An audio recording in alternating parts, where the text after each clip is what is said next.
Office पहुंचने के बाद इसको निकाल के डेस्क पे लगा लीजिए और ये चार्ज होगा। तो अगर 35-50 किलोमीटर दूर भी आप पहुंच गए इससे और फिर चार्ज पे लगा के वापस 50 किलोमीटर वापस, तो एक्चुअल तो 100 kilometre in day you can easily drive और 3 घंटे में ही चार्ज हो जाता है। तो जानबूझ के इसको हमने इसको डिटैचेबल रखा, वरना पहले प्लान था कि ये पूरा इसके साथ ऐसा। तो काफ़ी वही 1 साल जो लगे वो R&D में ही लगते हैं।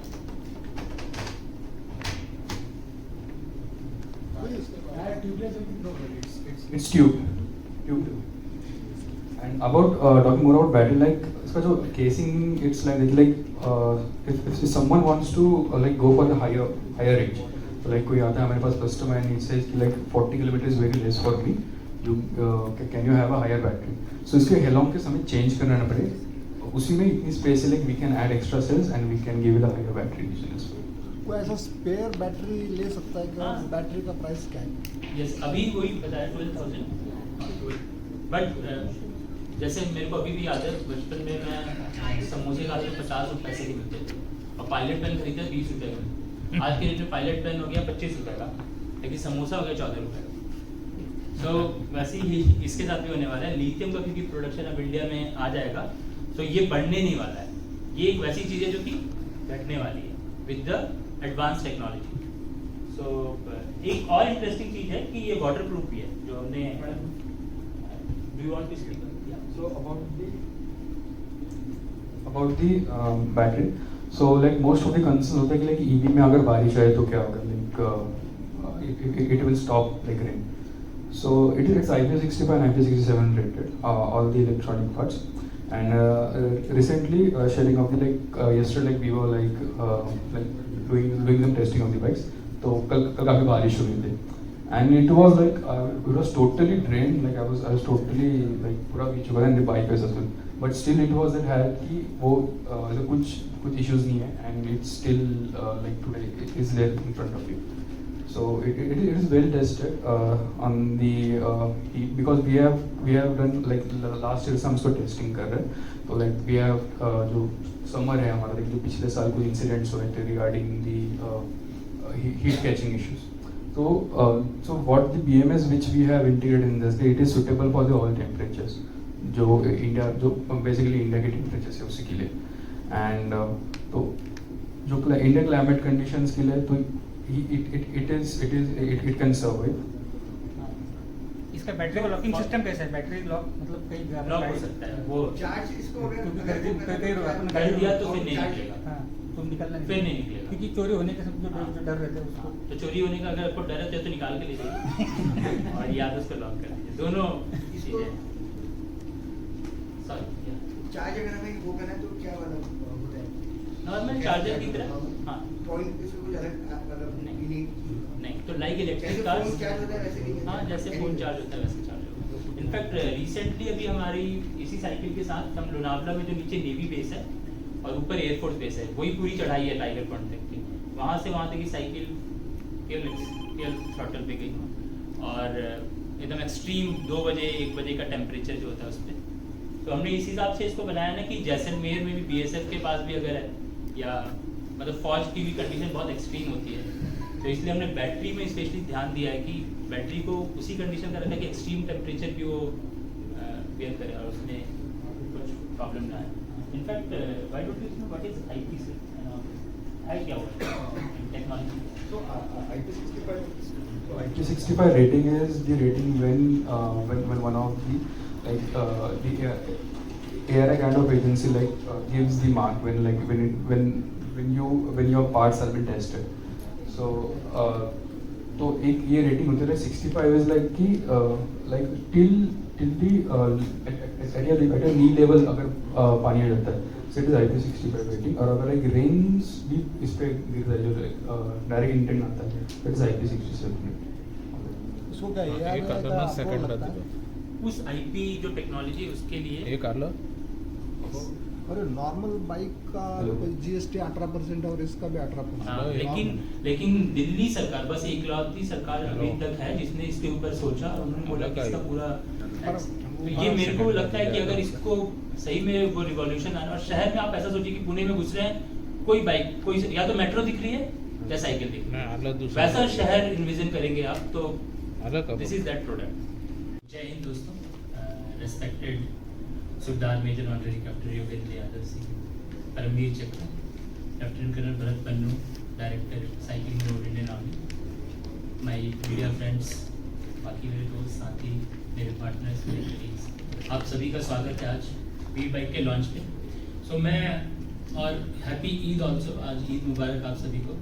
सो मैं शुरुआत करूँगा एक अपनी ही ऐतिहासिक स्टोरी के साथ जो भारत में मिड ऑफ 1960s में हुई थी। सो जून 1964 में हमारे प्रधानमंत्री लाल बहादुर शास्त्री जी ने जब सबसे पहली बार शपथ ली, उसके बाद भारत में पहला 1943 के बाद फेमाइन, पहले 1943 में आया बट आज़ाद भारत में पहली बार सूखा पड़ा। 1965 में सब जानते हैं लड़ाई हुई और 1966 में फिर से सूखा पड़ा और देश में 20% लोग डेली भूखे जा रहे थे, भूखे पेट सो रहे थे। तब जरूरत थी भारत को एक रिवॉल्यूशन की, और तब उस समय के तत्कालीन जो कृषि मंत्री थे उन्होंने मिलके मिस्टर MS स्वामीनाथन, अगर आप लोगों ने इनका नाम सुना होगा, MS स्वामीनाथन के साथ मिलके सोचा कि इसको बदलने की जरूरत है। तब तक भारत केवल एक चीज पे फोकस कर रहा था कि कैसे हम अपने कृषि भूमि क्षेत्र को और बढ़ाते हैं, और आज के डेट में हम विश्व के सबसे बड़े कृषि भूमि क्षेत्र 51% हमारा है आज के डेट में, उस समय भी था, बट उसी के ऊपर केवल फोकस हो रहा था। कोई ये नहीं सोच रहा था कि इसके अलावा भी कुछ और सॉल्यूशन हो सकता है।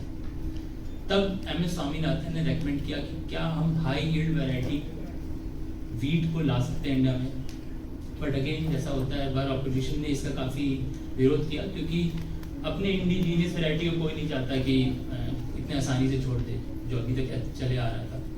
तो उन्होंने अपने ही दिल्ली आवास में 5 एकड़ गार्डन को साफ किया और उसमें गेहूं की खेती की, और ये शो किया और ये प्रूव किया कि यही है भारत को जो सॉल्यूशन दे सकता है। और आने वाले 5 सालों के बाद और अगले 1970 के दशक में हम सबको पता है कि भारत जो कि 10 मिलियन टन गेहूं पहले आयात किया करता था, वो अब निर्यात करने लगा। तो ग्रीन रिवॉल्यूशन की शुरुआत इस, और आज हमें दूसरे ग्रीन रिवॉल्यूशन की जरूरत है। क्यों? क्योंकि भारत विश्व का राजधानी बनता जा रहा है मेटाबॉलिक डिजीजेस को लेकर। मेटाबॉलिक डिजीजेस में आते हैं जैसे ओबेसिटी, डायबिटीज, कार्डियोवास्कुलर डिजीज।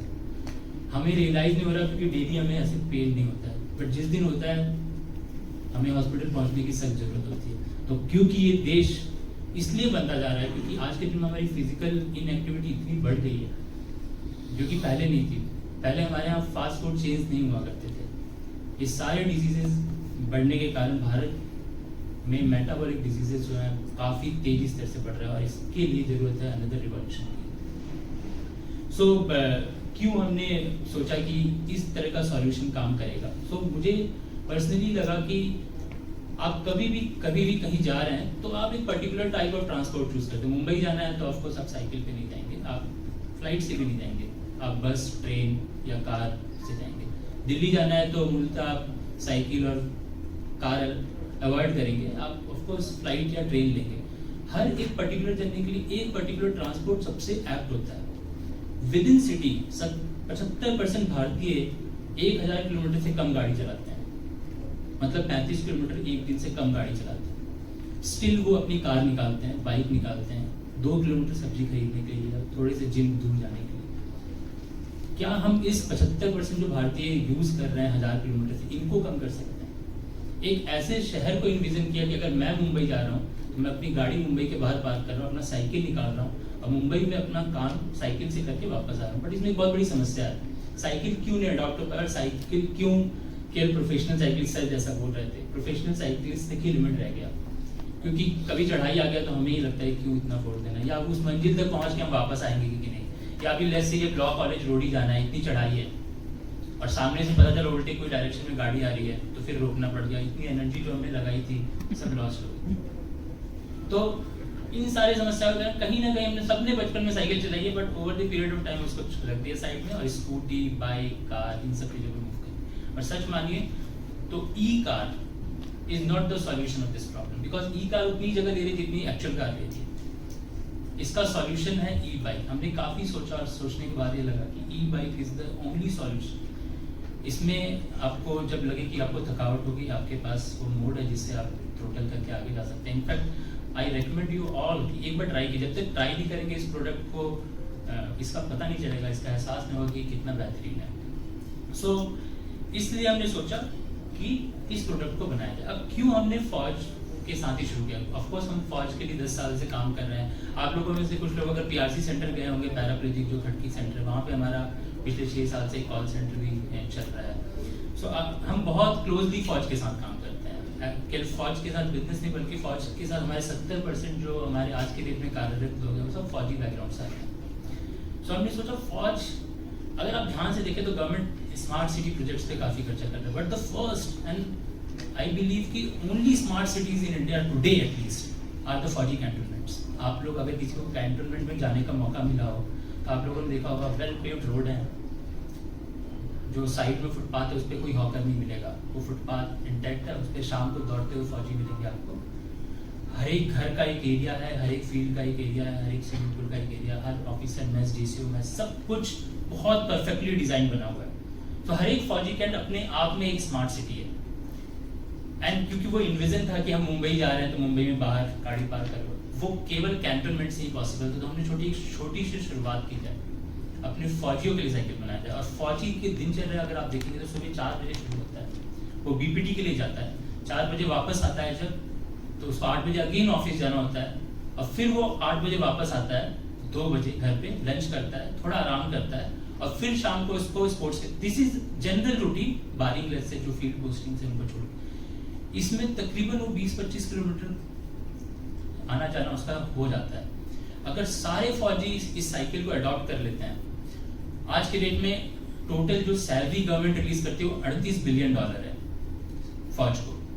तकरीबन $1 बिलियन फौजी उसमें से केवल पेट्रोल, डीजल और गाड़ी के मेंटेनेंस के लिए खर्च करता है। तो सारे फौजी मिलके $1 बिलियन अपने ही पैसा बचा पाएंगे। हमने एक कैलकुलेशन किया जिसमें निकला कि 15.6 लाख फौजी अपने पूरे 15 साल के टेन्योर में पैसा बचाता है अगर वो इसको अडॉप्ट करता है बाइक की जगह। इसलिए हमने सोचा कि स्टार्ट करते हैं कैंटोनमेंट एरिया से, क्योंकि साइकिलिंग के लिए कैंटोनमेंट एरिया बहुत परफेक्ट है। खाली रोड है, इतनी ट्रैफिक नहीं है, एंड हर चीज़ कैंट के अंदर ही है। तो आप जाइए, उसको यूज़ कीजिए, वापस लेके आ जाइए। और बच्चे भी उनके काफ़ी, क्योंकि मैं खुद फौजी बैकग्राउंड से हूँ, तो हमारा केंद्रीय विद्यालय आर्मी स्कूल हमारे घर से तकरीबन 2-3 किलोमीटर दूर हर बार होता ही था। तो हमें जाने के लिए भी इन सब चीज़ों में काफ़ी हेल्प मिल जाएगा अगर हम ई बाइक और व्हील बाइक जैसी चीज़ें लॉन्च करते हैं। सो अभी हमें ज़रूरत है, यही मेरी आप सबसे रिक्वेस्ट है, इसलिए मैं आया कि हमें अब एक अगले रिवॉल्यूशन की ज़रूरत है, अगले ग्रीन रिवॉल्यूशन की, जिससे कि हम एक सेहत भारत भी बना पाए। शुरुआत हमने भले ही फौज से की है, बट पूरे देश को इसको अडॉप्ट करने की ज़रूरत है। जय हिंद।